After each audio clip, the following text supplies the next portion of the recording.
Bueno, ahí empezamos a grabar. Primero darle la bienvenida a todos a la clase número 28 del curso de Iniciación Profesional, organizado por la Abogacía Joven del Colegio de Abogados de Zárate Campana. Agradecerle al doctor José Luis Nazábal por colaborar con la Abogacía Joven y, bueno, brindar esta charla que esperamos que se repita. Después comentarles que vamos a estar recibiendo las consultas a través del chat y a medida de que tengamos la posibilidad se las voy a ir leyendo al doctor nada, para que no sea tan cortada la charla.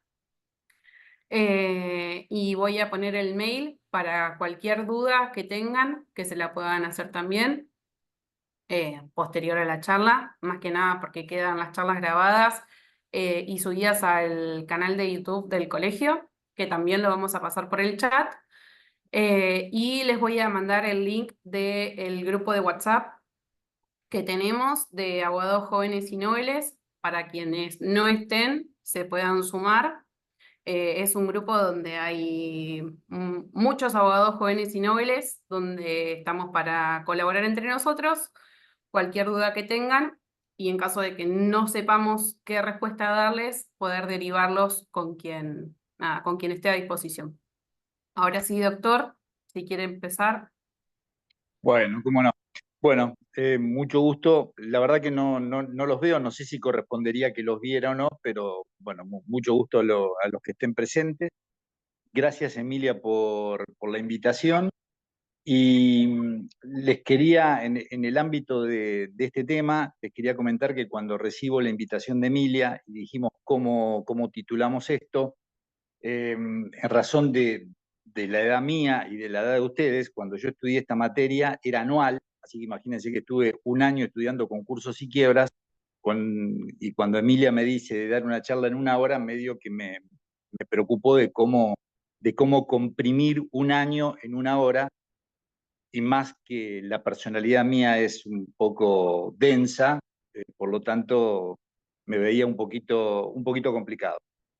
Pero más allá de eso, la invitación me pareció sumamente oportuna porque en todos los cambios de época, sobre todo el que estamos viviendo ahora, en todos los cambios de gobierno, en todos los cambios de política económica, siempre se producen crisis que repercuten en la vida comercial y que en definitiva esas crisis al tiempo nos llegan con un timbrazo al estudio o primero con cartas documentos, después con demandas y después finalmente muchas de ellas terminan en un concurso, así que me pareció muy oportuna la invitación y el tratamiento de este tema, porque lamentablemente estamos viviendo un cambio de realidad económica, de un plan económico pasa a otro, y estaba viendo ayer que flexibilizan los permisos de importación.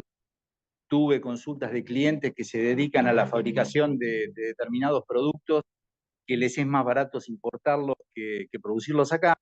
Por lo tanto, por eso reitero que me pareció muy importante como para que empecemos a abrir los radares por este tema. Los abogados siempre estamos acostumbrados a administrar crisis.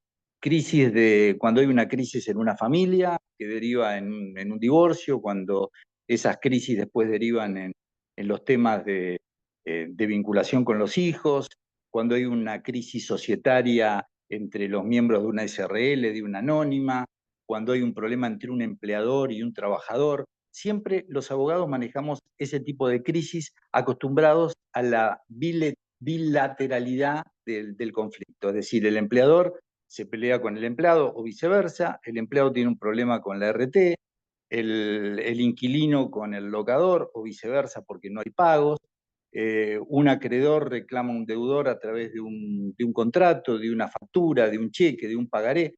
Siempre administramos las crisis cuando se da en una relación bilateral. La particularidad que tiene el tema del concurso y de las quiebras es que afecta la universalidad de las relaciones que tiene el deudor o el deudor mientras es concursado o el fallido mientras se decreta la quiebra. Es decir, La entidad de los problemas por las que atraviesa una persona física o una persona jurídica que hacen que se tenga que concursar son de tal gravedad y de tal tamaña afectación a todas las relaciones que por eso se denominan que son procesos universales. Es decir, cuando nosotros iniciamos una sucesión, enviamos un oficio al registro de juicios universales. Cuando nosotros iniciamos o pedimos la quiebra de un tercero o el deudor inicia su propio concurso preventivo, tiene que librar un oficio a juicios universales. Lo mismo que cuando se inicia una insania antes o una determinación jurídica de la incapacidad. Es decir, son juicios universales. Está comprometida la totalidad de la vida de la persona física o la totalidad del patrimonio de la persona física o de la sociedad. Por eso se llama juicios universales. Afectan a todos. Esa universalidad hace que cuando una persona tenga un problema que ya no puede seguir sosteniendo, no puede seguir en el giro económico de su comercio, en el caso que sea una persona física que tenga la explotación comercial que esté a su nombre, o una sociedad anónima que vea que su giro comercial está comprometido, que ya no puede pagar sueldos, que no puede pagar el BEP de la FIP o de ARCA como es ahora, o de ARBA, o que no puede hacer el repago de los créditos, o que no puede pagar a los proveedores, que ya no puede seguir operando, esa situación que la doctrina llama impotencia patrimonial, hace que eh, amerite que se presente en un concurso preventivo de acreedores. Entonces, ¿qué tenemos que tener en cuenta nosotros si estamos por el acreedor o si estamos por el deudor? A nosotros nos puede venir a ver una persona que dice que tal empresa le dejó de pagar hace 3 meses una determinada deuda, y entonces nosotros podemos iniciar una mediación, si el juicio es mediable, o iniciamos un juicio, si no es mediable, iniciamos una ejecución, si somos los abogados del acreedor.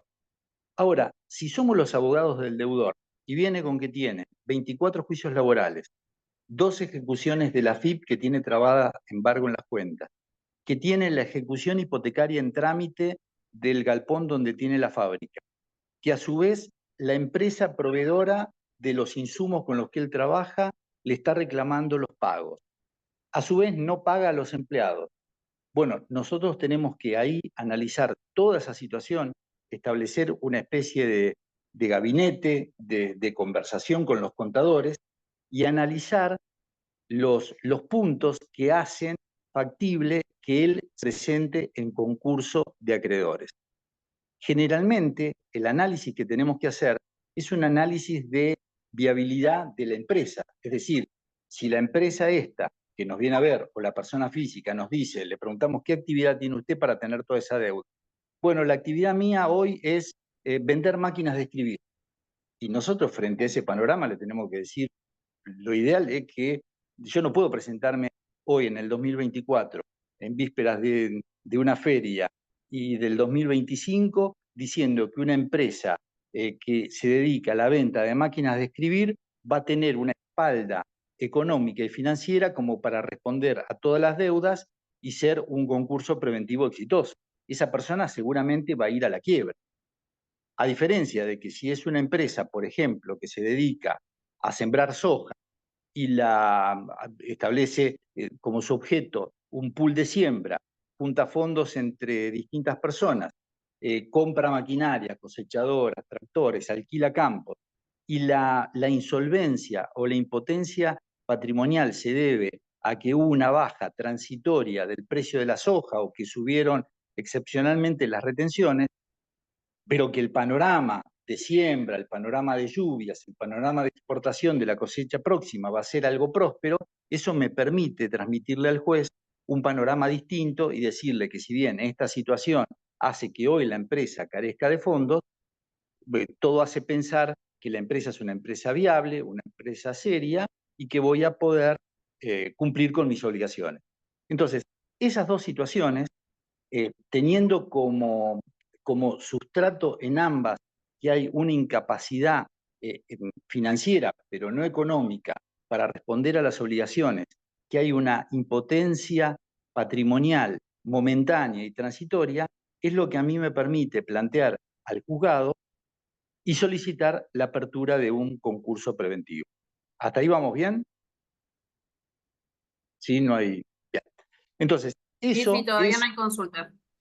Bien, eso es el fundamento por el cual a mí me permite decir que el concurso preventivo se va a decretar la apertura y yo voy a poder, a lo largo de todo ese proceso, llegar a un acuerdo con los acreedores, explicarles a los acreedores qué es el motivo que a mí me ha llevado a hacer esa presentación, y después de la verificación de créditos, de que el síndico califique a los créditos, yo voy a tener una noción de dónde estoy parado y voy a poder llegar a buen puerto con cada uno de esos acreedores. Entonces, esa es la situación del concurso preventivo. El concurso preventivo es una presentación que hace una persona a raíz de un estado de insolvencia que generalmente es transitorio, de una impotencia patrimonial que es transitoria, pero que es una empresa ordenada, una empresa viable, una empresa que tiene un objeto que le permite seguir subsistiendo, y como resultado de todo eso se presenta, porque no puede hacer frente a las obligaciones que son inmediatamente exigibles en un determinado momento, pero el deudor, ya sea la persona física, el comerciante del que hablábamos, no el del que vendía máquinas de escribir, sino el que tiene una actividad que sea viable en el futuro, y la persona jurídica, una sociedad anónima, una sociedad de responsabilidad limitada o cualquier otra figura, conserva la administración de sus bienes. ¿Por qué? Porque el concurso de acreedores es una institución que permite que el deudor mantenga la administración de sus bienes. Sigue operando normalmente. Nosotros hace unos años supimos que la Serenísima se había concursado y nosotros íbamos al Chino, al mercado, al Carrefour, a donde sea, y seguíamos comprando el sachet de leche normalmente, seguíamos viendo los camiones en la ruta que decían La Serenísima, seguía operando la empresa, pagando a los tambos y procesando la leche. Esa es la institución concurso de acreedores. A diferencia de la quiebra, que es un instituto meramente liquidatorio. Es decir, la quiebra no, no el acreedor pierde la administración de sus bienes, pierde la disposición de sus bienes, se los incautan y es un proceso liquidatorio porque va a subasta y los acreedores cobran a prorrata de sus créditos, después de haber pasado por un proceso de verificación. Seguramente, si volvemos al comienzo, cuando hablábamos que los abogados administramos las crisis, y a ustedes les habrá pasado siempre, pasa eternamente, en un divorcio los dos cónyuges quedan disconformes con lo que le tocó a uno y con lo que le tocó al otro. En un juicio laboral el trabajador piensa que cobró menos de lo que le hubiera correspondido y el empleador que pagó más de lo que hubiera tocado. La RT siempre dice que hay un alta sin incapacidad y el trabajador sostiene que no. Entonces, esa disconformidad también se traslada a este tema del concurso y de las quiebras, porque los acreedores nunca cobran la totalidad de su crédito, así como los deudores siempre piensan que llegaron a esta situación a raíz de que ellos no tuvieron la culpa en absoluto por la administración, que fueron causas externas lo que motivaron esto, pero esa disconformidad persiste. Lo que sucede es que el legislador siempre ha tratado de encontrar en una norma la forma de que cause menos perjuicio posible y que siempre tenga en mira, salvo en el caso de la quiebra, como objetivo la continuidad de la empresa por el fin social que tiene la empresa, las fuentes laborales, eh, el hecho de que el Estado cobre sus créditos de impuestos, que los trabajadores cobren sus remuneraciones y en definitiva persigue ese fin. Pero siempre existe una disconformidad en torno a lo que cada uno de ellos eh, toque para percibir, ya sea en un concurso o en una quiebra. En un concurso, porque si bien la empresa sigue, los acreedores verifican sus créditos, el síndico le aconseja al juez qué es de ese crédito lo que corresponde que se pague, y el deudor después tiene que llegar a un acuerdo con todos esos deudores que fueron verificados para ver si consigue las mayorías para aprobar el acuerdo del concurso de acreedores, y en la quiebra los acreedores tienen que seguir el mismo proceso verificatorio para ver qué le dice el juez que cuando se subasten los bienes que quedaron le toca para cobrar. Bueno, son procesos en donde todo el mundo pierde y todos recuperan algo. El deudor se le permite que siga con la empresa, pagando las deudas en el ámbito de lo que han sido verificadas, y en la quiebra el acreedor perdió la disponibilidad de sus bienes, se liquidan los bienes y los acreedores cobran a prorrata de lo que verificaron. Esto es lo mismo, digamos, como para poner un ejemplo sumamente pedestre y básico, esto es lo mismo que si ustedes a la noche, cuando llegan a su casa después de trabajar, tienen 4 gatitos que vienen todas las noches a comer. Y ustedes se olvidaron ese día de comprar whiskas. Y le quedan, no sé, por decir algo, le quedan 20 pastillitas de whiskas. Entonces ustedes pueden ponerle a cada uno una cantidad proporcional, porque si le ponen las 20 a uno se lo come y los demás queda sin comer. Es un ejemplo tonto, pero el proceso de quiebra es ordenar y distribuir a prorrata de la importancia, del privilegio y de la extensión del crédito de cada uno de los acreedores, un poco de lo que se obtenga después de la subasta, deducido los gastos de la quiebra, honorario del síndico, de martillero, publicación de edictos, oficios y demás. Entonces, ese es un pantallazo general de lo que es un concurso preventivo y una quiebra. Es decir, el concurso, recordemos que el deudor continúa con la administración de sus bienes, y en la quiebra no continúa con la administración de sus bienes son incautados y se procede a la liquidación de todos los bienes mediante la subasta y a la distribución a los acreedores de ese producido.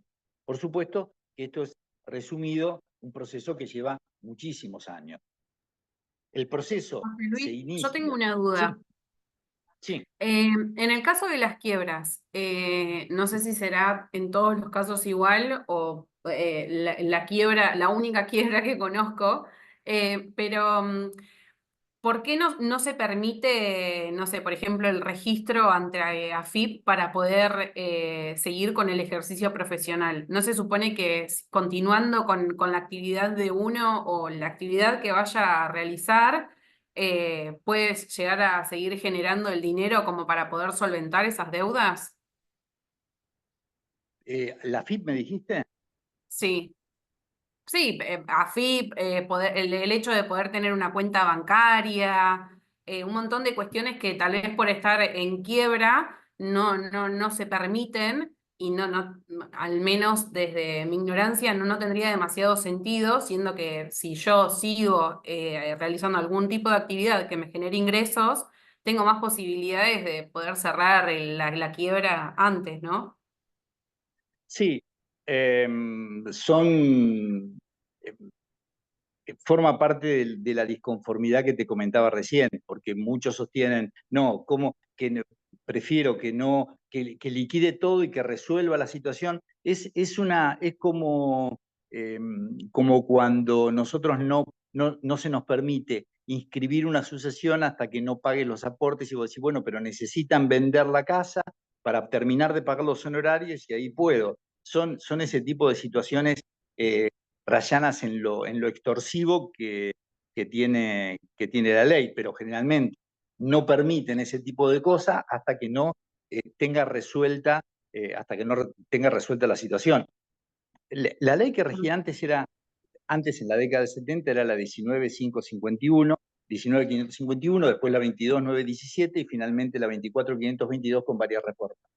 Todas esas leyes fueron, e incluso la 24.522, que es la que rige ahora, tiene una ampliación, de hecho, porque el Código Civil nuevo, que es posterior a esta ley, amplió los sujetos que son pasibles de ingresar en un concurso. Pero antes para ingresar en un concurso tenías que ser comerciante, estar inscrito en la matrícula, con lo cual te obligaban a iniciar en el registro público de comercio, en nuestro departamento hoy está limitado a certificar fotocopias y la verdad que no sé qué es lo que hace, pero yo he tenido que inscribir comerciantes en el Registro Público de Comercio, te estoy hablando de en el año 87, en el año 88, para presentarlos en concurso, porque si no tenías matrícula de comerciante, no podías presentarte ni siquiera como persona física. Te obligaban a tener balance. Hoy podés reemplazar una persona que que es comerciante, pero que no hace balance, lo puede hacer con, yo he presentado con declaraciones juradas de impuesto a las ganancias. Se fueron flexibilizando esa norma, pero, pero la FIP puntualmente es un organismo que tiene sus propios requisitos para emitirte el quit, por ejemplo, o para ser socio de una sociedad, para ser presidente. La vinculación entre la FIP y AGIP de capital, si tenés algún inconveniente en AFIP a nivel nacional, no podés vincular tu quit con la AGIP de la Ciudad Autónoma de Buenos Aires.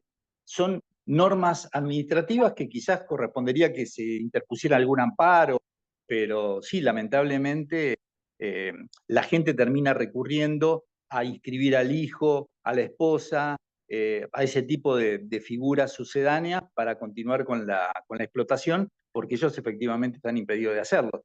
Y además, las inscripciones en los registros, tenés que tener levantada la inhibición, tenés que tener comunicado el levantamiento de la quiebra, tenés que tener acreditado por el boletín oficial que pagaste los edictos, digamos, una serie de normas que la pandemia sirvió para flexibilizar algo y quizás con el tiempo se vayan flexibilizando un poquitito más. Pero muy bien, Perfecto. es una inquietud que tenemos varios y que sufren varias personas, incluso la quiebra que conocemos. Sí. Bueno, entonces, el concurso preventivo eh, es una demanda. Es una demanda por el cual una persona se presenta ante el juez diciendo que José Luis Nazábal, vengo con domicilio en tal lado, con el patrocinio del doctor Tal, que vengo a solicitar la apertura de mi concurso preventivo, fundando. Y entonces relatamos el mismo acápite que se repite en cualquier demanda, lo vamos repitiendo en la apertura del concurso con los requisitos que exige el artículo 11 de la ley 24.522. Entonces, lo que primero es necesario exponerle al juez, lo que primero es necesario garantizarle al juez, es que voy a tener que, si bien hoy tengo esa impotencia patrimonial para cumplir con todas las obligaciones al mismo tiempo, el curso de los negocios, el hecho de que tenga previsto razonablemente que van a cesar las causas que hicieron que toda esta situación económica o financiera me perjudicara, van a cesar y voy a poder cumplir con los acreedores en los términos del acuerdo que llega a cada uno de ellos y en los términos en que cada uno de ellos haya verificado el crédito y que voy a poder cumplir y llegar a un acuerdo. Entonces, luego de pasados todos estos pasos, yo llego a un acuerdo si cumplo con las mayorías de cada uno de los tipos de acreedores, los privilegiados, los quirografarios, que son los acreedores comunes, los laborales, llego a un acuerdo con cada uno de ellos, entonces se aprueba el concordato, es decir, se aprueba, el juez dicta una resolución, regula en horarios al síndico, aprueba el concurso preventivo y se produce una novación entre la obligación originaria donde yo le debía 100 a un acreedor y ahora a raíz del acuerdo al que llegué, una vez que él verificó el crédito y demás, yo paso a deberle en lugar de 100, como además se suspendieron los intereses, paso a deberle 40 y se lo voy a pagar en 3 o 4 o 5 o 6 años o lo que yo pacte con él. Si yo alcanzo las mayorías de cada una de las categorías de los acreedores, entonces el juez va a homologar ese acuerdo y ahí termina el concurso. Ahí termina el concurso se homologa y concluye mi concurso preventivo. Ahora bien, ¿qué sucede si yo no alcanzo las mayorías en cada una de las categorías o incumplo ese acuerdo? Ahí voy a lo que se llama la quiebra indirecta, es decir, la quiebra puede ser pedida por el propio deudor, en el caso del señor que vendía las máquinas de escribir, yo no le voy a aconsejar que se presente en concurso y le voy a decir, bueno, usted quiere terminar con el problema antes que se lo reclamen los demás, pida su propia quiebra, el juez la decreta, es una quiebra directa, y la puede pedir también un acreedor de esa persona.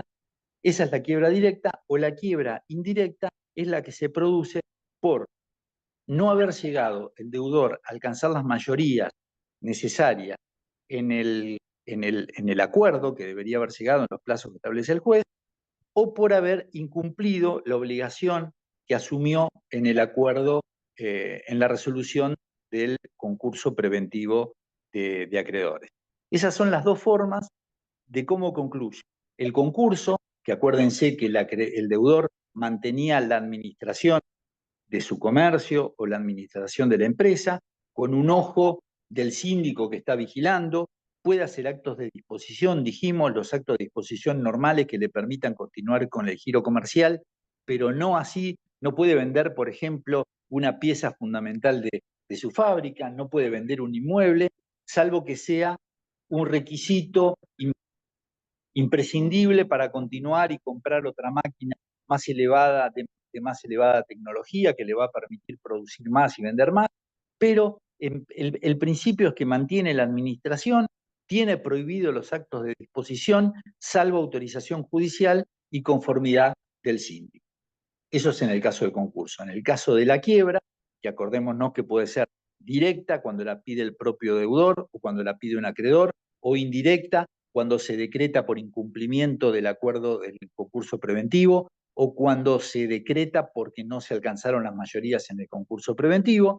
La quiebra es eminentemente liquidatoria, liquidan los bienes del deudor y se los incautan. Es decir, si tiene un inmueble, se pone una faja de clausura, se hace un inventario y los bienes muebles, si hay bienes muebles registrables o si hay máquinas, se hace un inventario y se van subastando en la medida que sea necesario como para solventar los créditos que han sido verificados.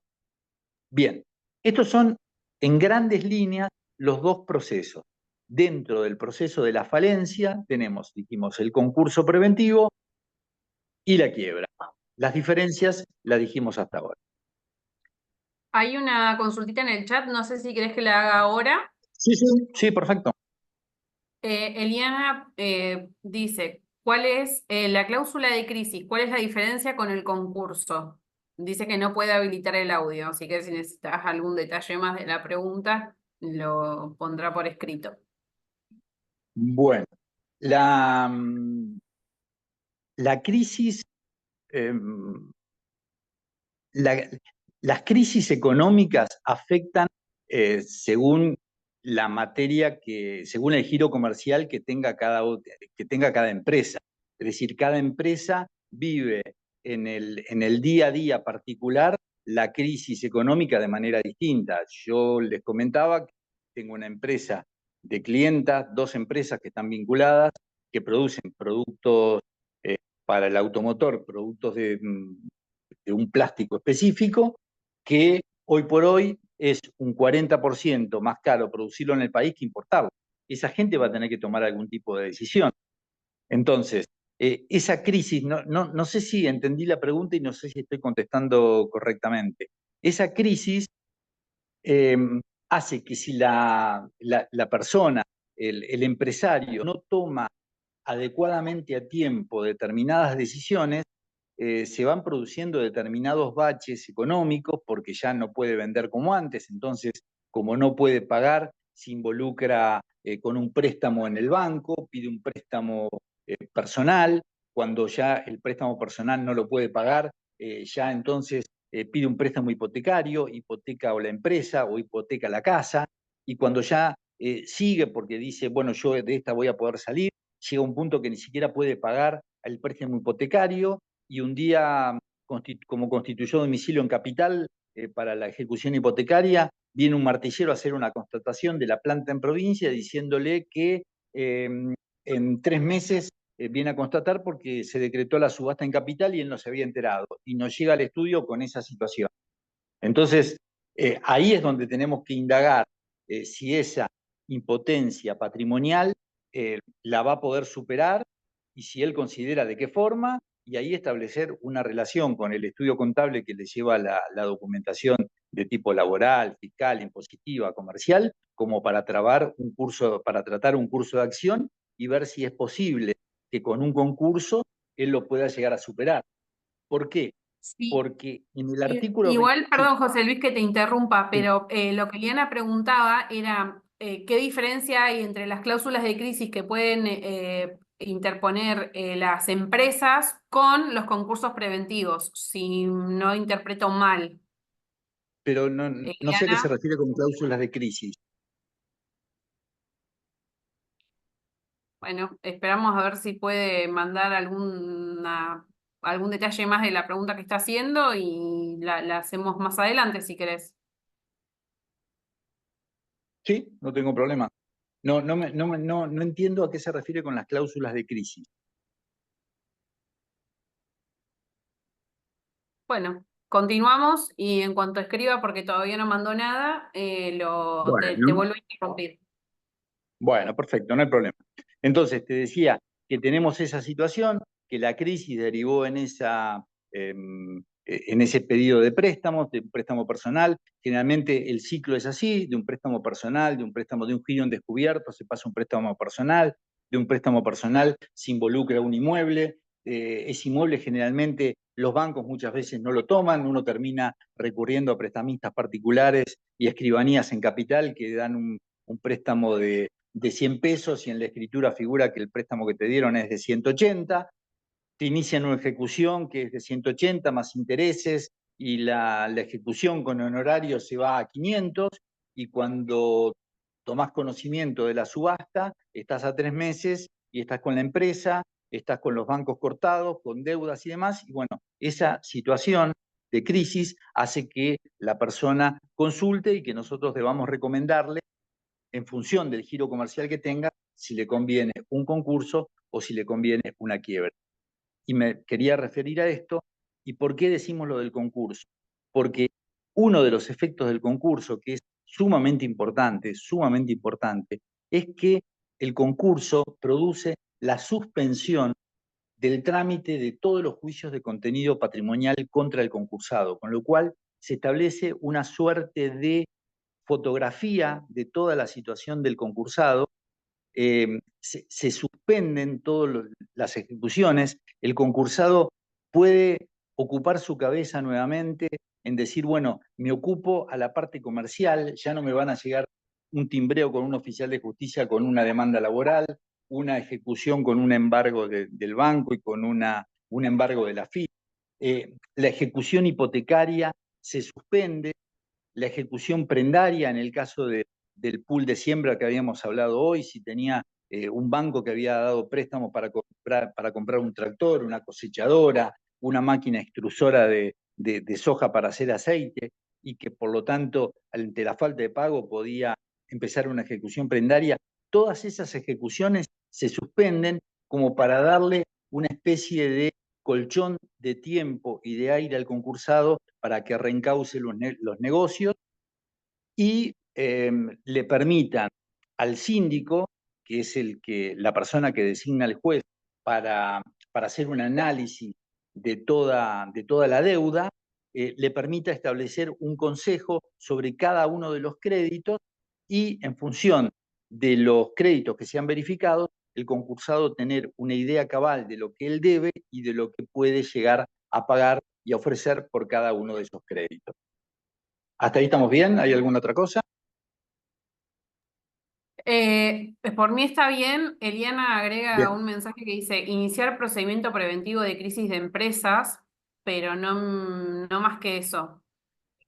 No sé si está bien. eso ayuda. Sí, muchas veces los procedimientos preventivos de crisis son quizás se está refiriendo a los que se inician en el Ministerio de Trabajo para cuando hay una disminución de venta para despedir a los empleados con la franquicia que da la ley en el caso de disminución de venta cuando no es imputable a la empresa. Quizás esos procedimientos preventivos que se inician en el Ministerio de Trabajo tienen esa finalidad. no tienen una finalidad comercial.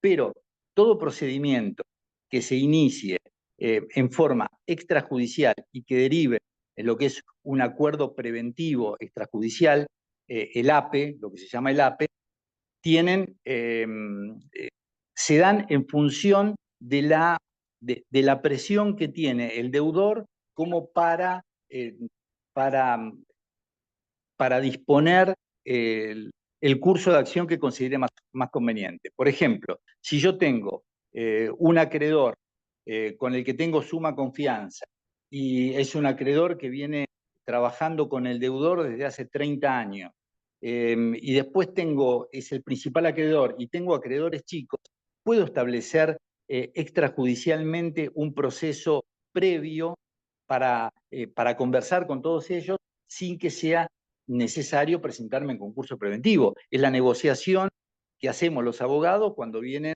a preguntarnos y a consultarnos acerca de cómo es el estado de situación y qué aconsejamos.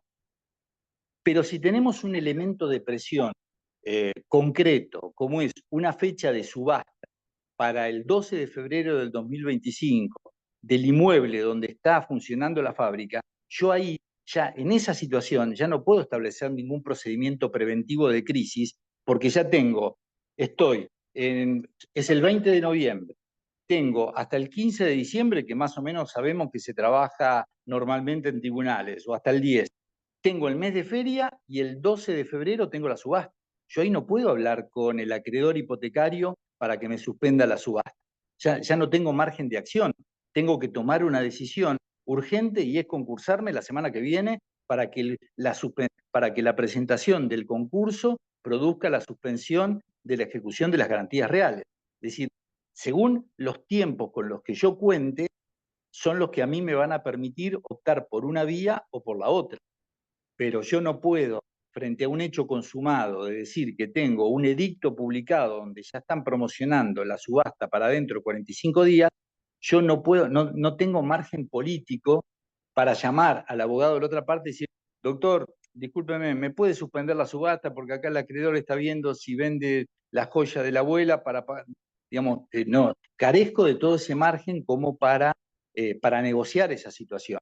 Ahora, si yo lo que tengo son llamados de acreedores a los que le tengo un acreedor con el que tengo una relación comercial desde hace 30 años, una relación comercial basada en la confianza y en el cumplimiento por parte del deudor que es mi cliente, y le debo 100, y después tengo 24 acreedores a los que le debo a cada uno 0,5, bueno, yo ahí puedo entablar cualquier tipo de negociación, porque los 24 acreedores que le debo 0,5 no representan un riesgo. Van a tener que ir a tribunales, iniciar una mediación, citarme, quizás desconozca la deuda de alguno, quizás alguno se pierda en el camino, y con la otra persona con el que está atomizada la deuda en una deuda importante y tengo una relación de confianza y puedo establecer un vínculo para negociar, incluso con el abogado y demás, entonces ahí sí puedo establecer cualquier tipo de procedimiento que me permita llegar a un acuerdo, incluso llegar a un acuerdo preventivo extrajudicial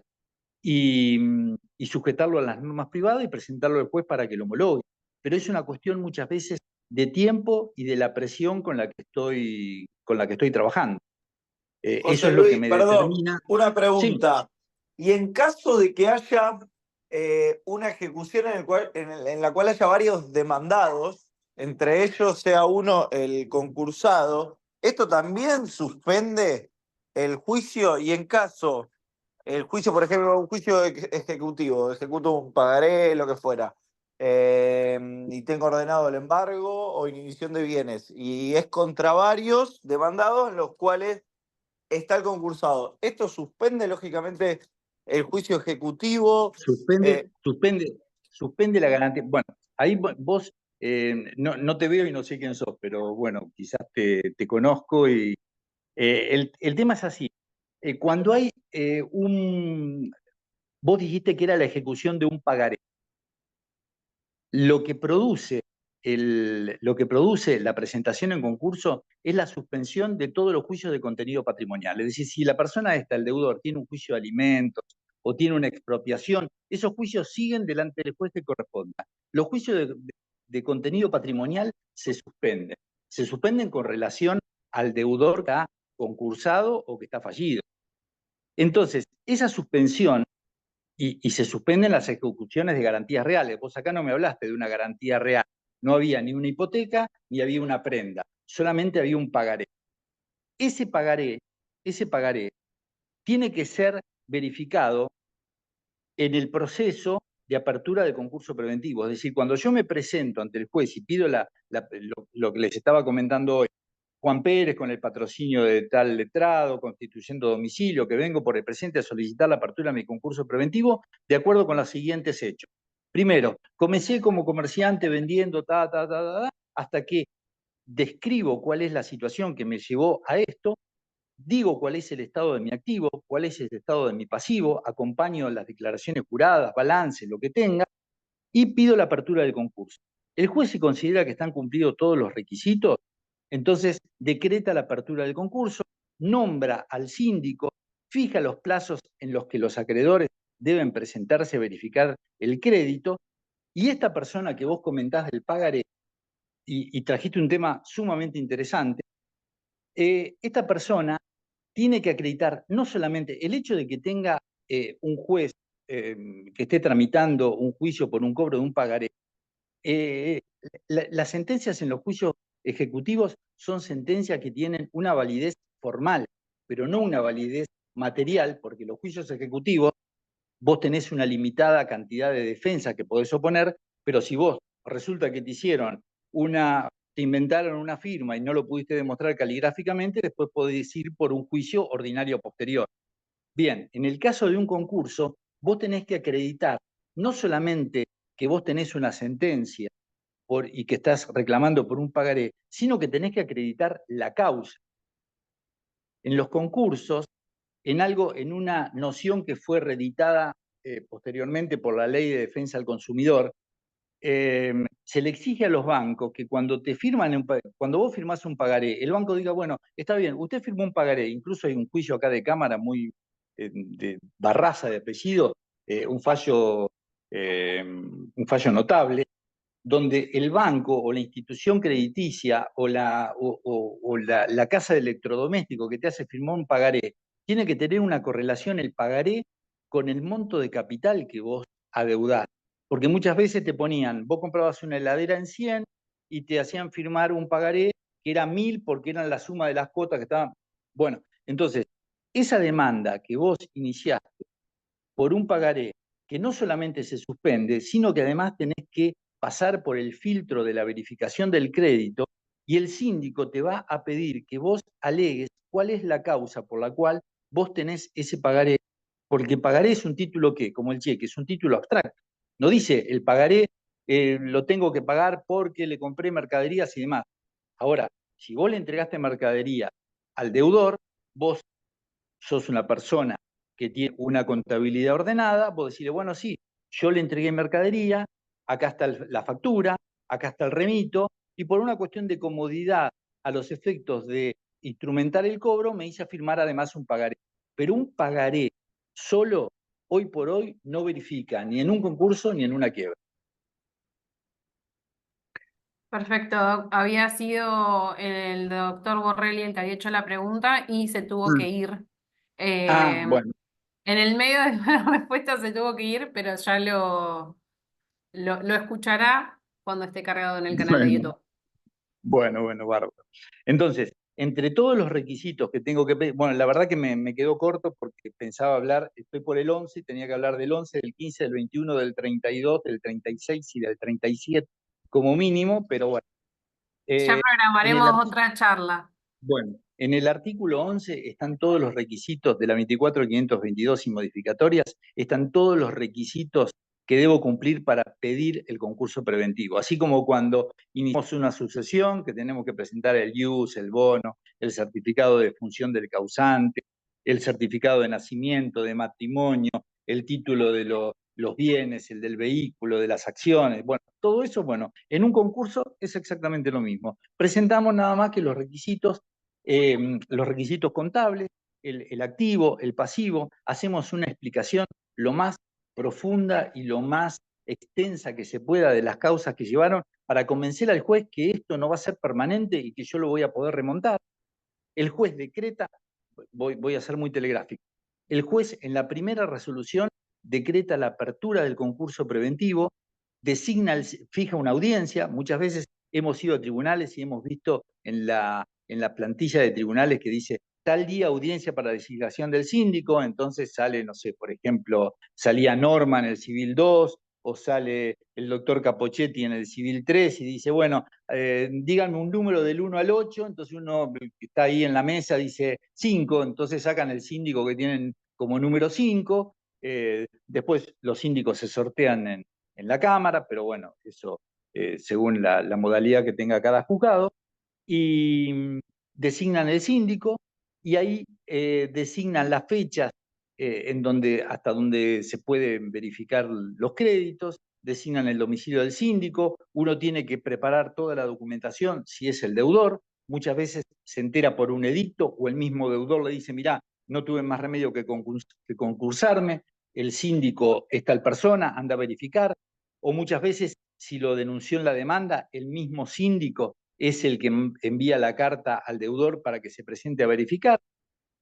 El síndico tiene un plazo para emitir un informe sobre esos créditos y según sea la opinión del síndico y la resolución del juez, acá es muy, muy importante que ustedes, si van por los deudores, ustedes le preparan el escrito para verificar el crédito al síndico, le dice, bueno, yo soy la apoderada del acreedor tal, mi cliente le entregaba mercadería al concursado, acá están las copias de las facturas, acá están las copias de los cheques que vinieron rechazados, como vinieron rechazados, firmó un pagaré, por eso presento el pagaré, presento las facturas, pero la deuda es esta.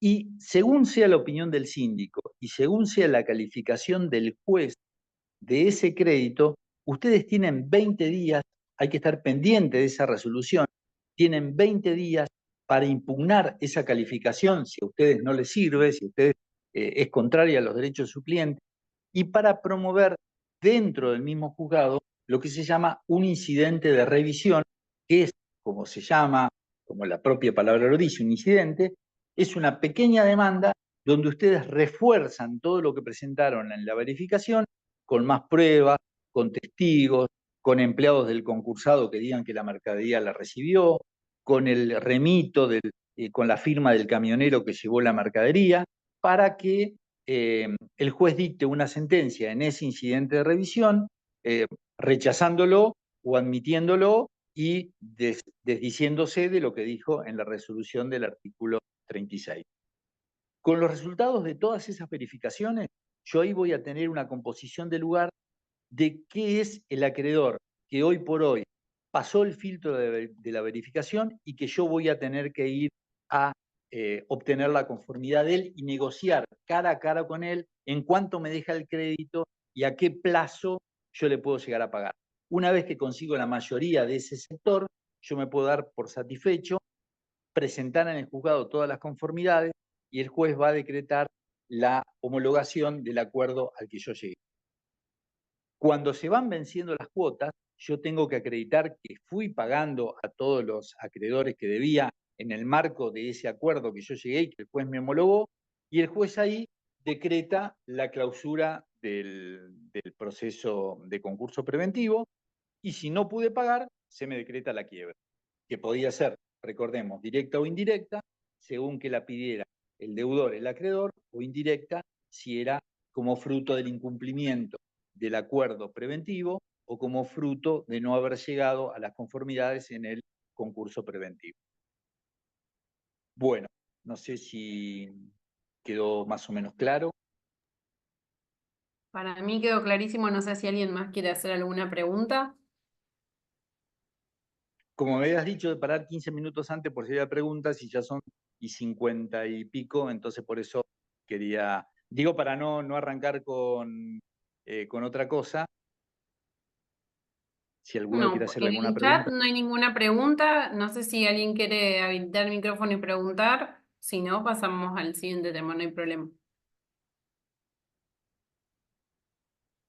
Bueno, seguimos.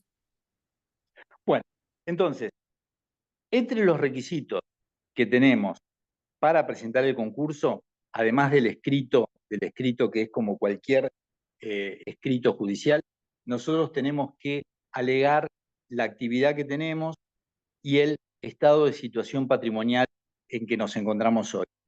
Tenemos que demostrar la impotencia patrimonial y explicar qué es lo que a nosotros nos impide cumplir con las obligaciones mínimas que tenemos en nuestro comercio o en nuestra empresa.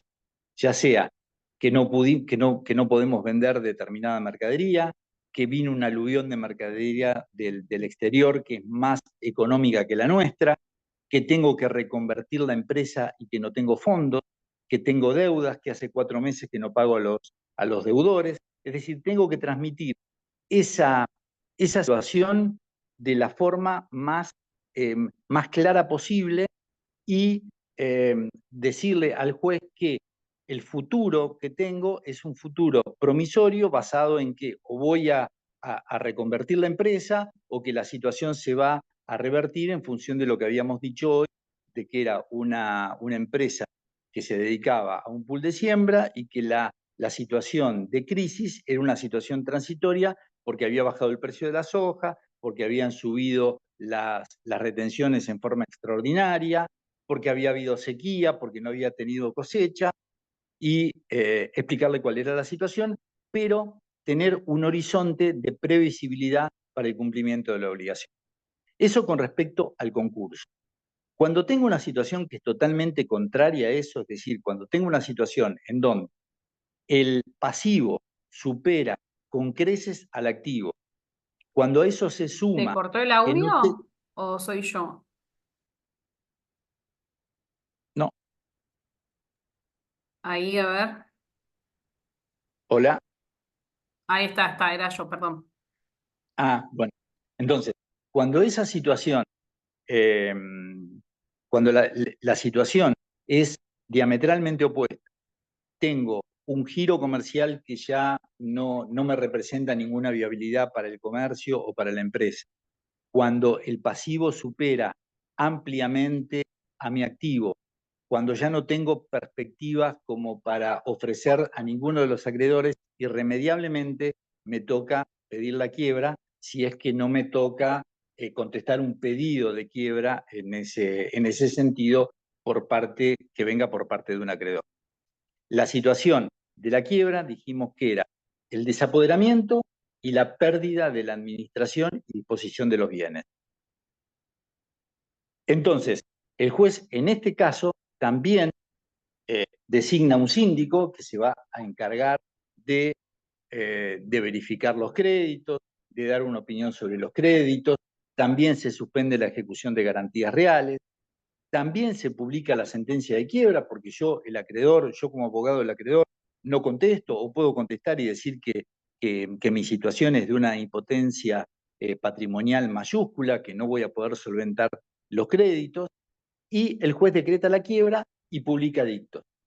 Después de publicado edictos, yo puedo hacer una suerte de reconvención cuando hacemos en la vía civil, cuando nos hacen una demanda y hacemos la contrademanda, puedo hacer una suerte de reconvención que no se llama de esa forma, pero puedo pedir que se convierta la quiebra en concurso preventivo si es un pedido que vino de parte de un acreedor, yo no tuve tiempo como para cumplir con todos los requisitos, pero entre que el juez me ubica en mi domicilio, contesto, se siguen los pasos de la quiebra, se designa el síndico, se decreta la quiebra, se publican los edictos, sí pude conseguir quizás un préstamo, alguien que me preste algo de dinero, alguien que me permita firmar un contrato que le dé a la empresa un cierto margen de acción distinto, y yo tengo, después de esa quiebra, puedo pedir la conversión de esa quiebra en un concurso preventivo y vuelvo al artículo 11, que es el de los elementos del concurso que tiene que tener el concurso preventivo cuando lo voy a pedir. Me remite el artículo 83, me remite al 11 y tengo que cumplir con todos esos requisitos.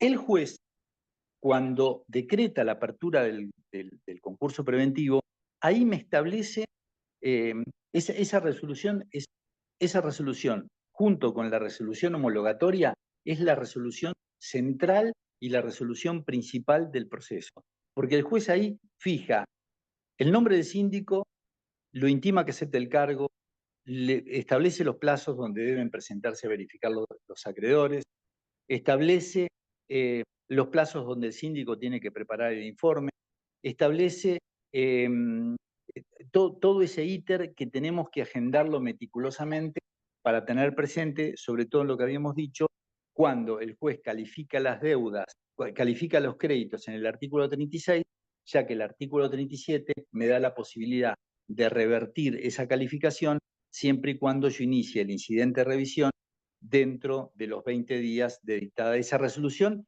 que no se notifica por cédula, sino que va por nota.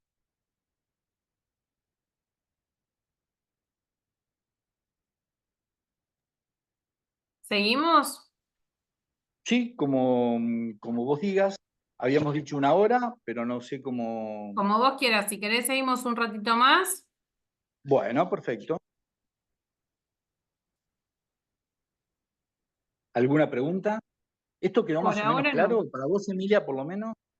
Para mí está quedando claro. Además, yo la realidad es que no tenía demasiada idea de las quiebras y concursos preventivos, así que por mí viene siendo espectacular. Bueno, es muy importante, esto les hago una pequeña digresión, porque viéndolo desde el lado de, de ganar tiempo, del lado de... quizás las leyes siempre tienen una finalidad y los abogados nos encargamos de adaptarla, siempre por supuesto dentro del camino que corresponde, nos encargamos de adaptarla a la realidad de nuestro cliente, muchas veces utilizándola no para el fin para el que estuvo prevista. ¿Qué quiero decir con esto? Yo he tenido casos en donde, no en esta, no recientemente, pero sí cuando ustedes considero que si están en la Comisión de Jóvenes Abogados son mucho más chicos que yo.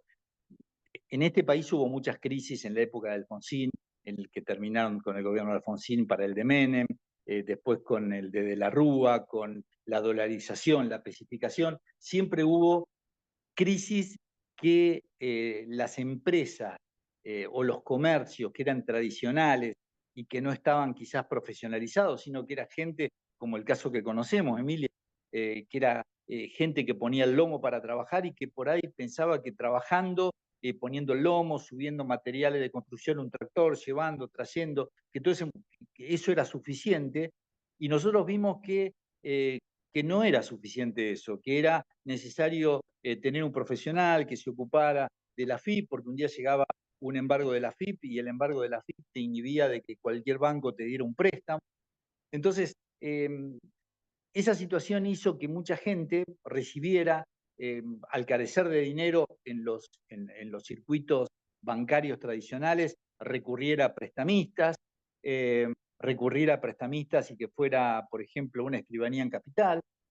Esos mecanismos estaban aceitados para perjudicar directamente a la persona que pedía el dinero, entonces los hacían constituir domicilio en un domicilio en capital donde la gente nunca se enteraba de que estaba debiendo, que le habían iniciado el juicio y que se iba a subastar, y un día se enteraban cuando venía el martillero a constatar en la casa de familia o en la casa del padre que habían puesto de garante o en la misma empresa que lo iban a subastar.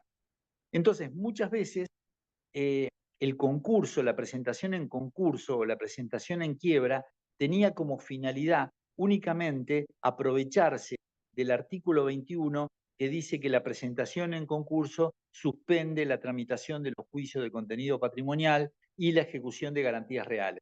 Se utilizaba únicamente toda la artillería que te da un concurso o una quiebra para suspender y ganar tiempo y negociar ahí.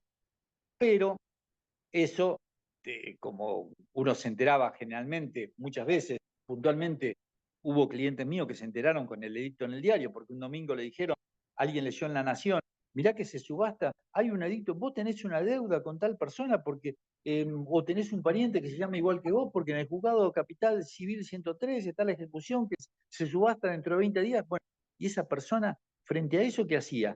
Iba a ver el edicto, al lunes, eso había salido el domingo, el lunes venía al estudio del abogado, era una época que quizás no era posible poner pjn.gov.ar, poner el número de expediente, tenías que ir a Capital, ver el expediente, estaba reservado. Bueno, entonces, frente a todo ese panorama, eso hacía que te presentaras en concurso no por toda la finalidad que dije, de mantener la empresa, de seguir pagando, de mantener las fuentes laborales, sino al único efecto de suspender la ejecución de las garantías reales, porque eso era el efecto que te permitía el artículo 21 de la ley 24.522. Y esa finalidad persigue la otra finalidad que dijimos hoy, es que todos los acreedores cobren a prorrata de sus créditos, más allá que estos son créditos privilegiados, pero que en definitiva, aunque sean créditos privilegiados, siempre la ley dice, bueno, le vamos a dar un margen al deudor para que sostenga la empresa si es que la empresa está trabajando gracias a esos bienes que están prendados, gracias a esos tractores, la extrusora de soja que poníamos en el caso del pool, o si se había hipotecado la fábrica. Entonces, la ley daba esa especie de margen de acción ampliado con respecto al deudor para que se sirviera de esos fines. Eso, por un lado, lo que la ley permite para que el deudor se defienda. Pero a su vez, como una contraposición a eso, también la doctrina y la jurisprudencia quisieron, para evitar ese tipo de abusos, siempre hay fallos plenarios de la década del 60 y de la década del 70, es decir, esto viene desde hace mucho. ¿Qué hacían? Algún deudor que pretendía obtener un beneficio más allá de lo que le daba la ley, decía, bueno, si yo debo 100 pesos a uno, 100 pesos a otro y 100 pesos a otro, le hago firmar un pagaré a un cuñado diciendo que le debo 1000, entonces en el acuerdo de los acreedores le termino pagando a él 300, a los otros no les pago nada, y en definitiva se autopagaba él mismo el crédito con una persona interpósita, lograba una verificación. Para evitar eso, es lo que yo comentaba en respuesta a la pregunta de Guido, que todo tipo de documento que sea abstracto, todo tipo de documento abstracto, como por ejemplo un cheque o un pagaré, solamente verifica si se puede acreditar la causa por algún elemento ajeno, extraño y externo a ese documento. Es decir, si yo voy a prestar, si yo sé que hay una persona que tiene una situación económica compleja, que tiene una fábrica y que es públicamente conocido en Zárate, en Campana, en Escobar, en Lima, que esa persona está con problemas porque la gente que presta dinero sabe quién es la persona que tiene ese problema, porque ya el que está en la misma actividad le comentó. Entonces, ya trasciende que la situación económica de un comerciante o de una empresa es delicada, y esa persona, si le presta dinero y sabe que si se hace firmar un pagaré, ese pagaré no va a tener ninguna eficacia para el caso que se presente en concurso el deudor del pagaré. Por lo tanto, así como la ley le da la posibilidad que se proteja y que obtenga un margen de acción mayor, también le dice, bueno, el límite está acá. Vos, si querés inventar una deuda, tenés que saber que la deuda, para que la cobren, tiene que tener una causa, que sea una causa legítima, que sea una causa que esté relacionada con el giro normal de tu actividad. Entonces, si alguien le va a prestar dinero a esa persona, ese préstamo tiene que estar acreditado, y más en digamos, hace 25 años atrás no existían las transferencias bancarias, no tenían la habitualidad que tienen hoy, ni la obligatoriedad legal de determinados importes que pasen por una institución bancaria. Hoy, para verificar un crédito a través de un pagaré, un préstamo de dinero, lo que les recomiendo, si ustedes están por parte del deudor, por supuesto, ustedes le dirán, firmó un pagaré y no le firmes nada más.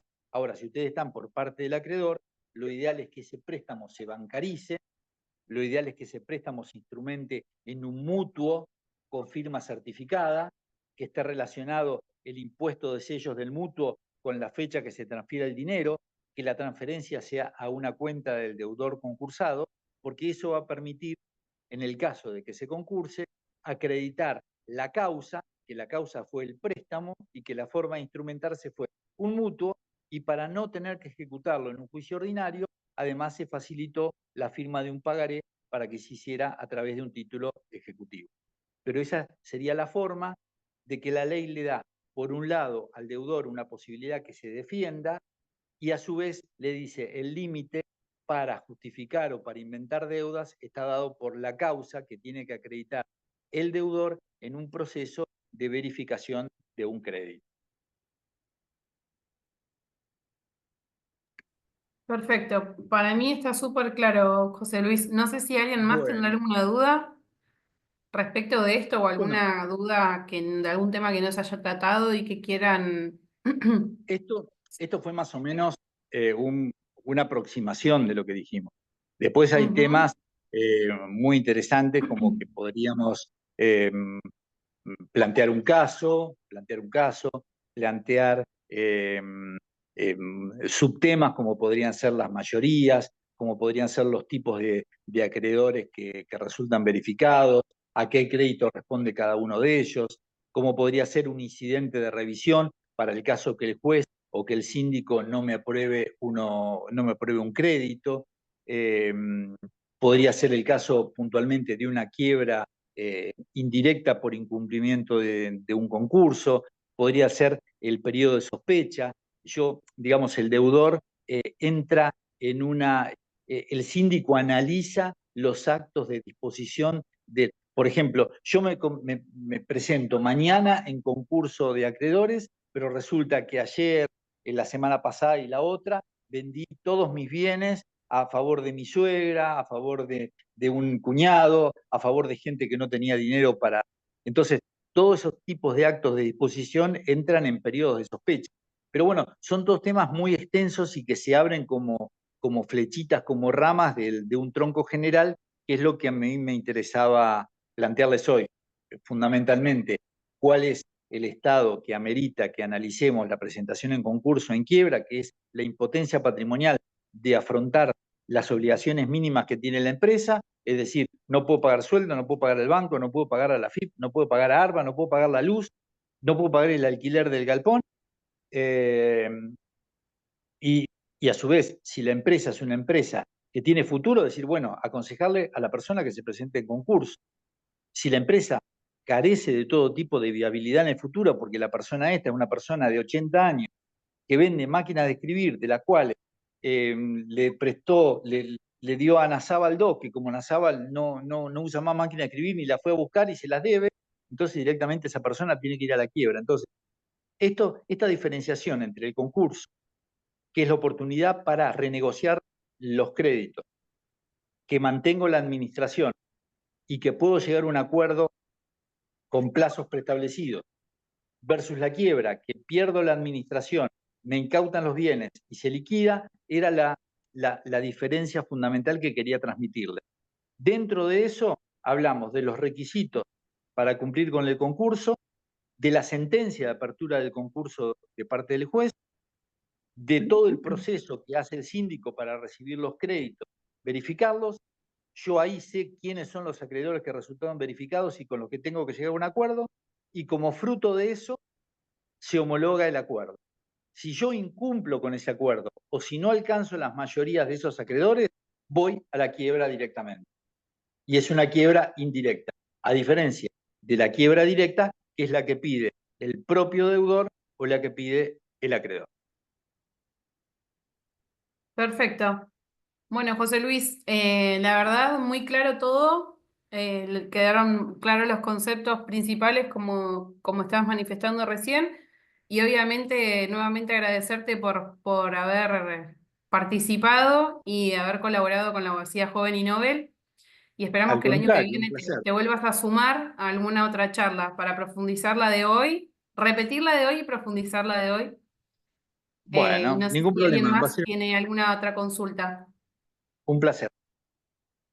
Quiero, por último, invitarlos a todos a la semana que viene, el día 26, vamos a estar haciendo la última reunión académica, la última clase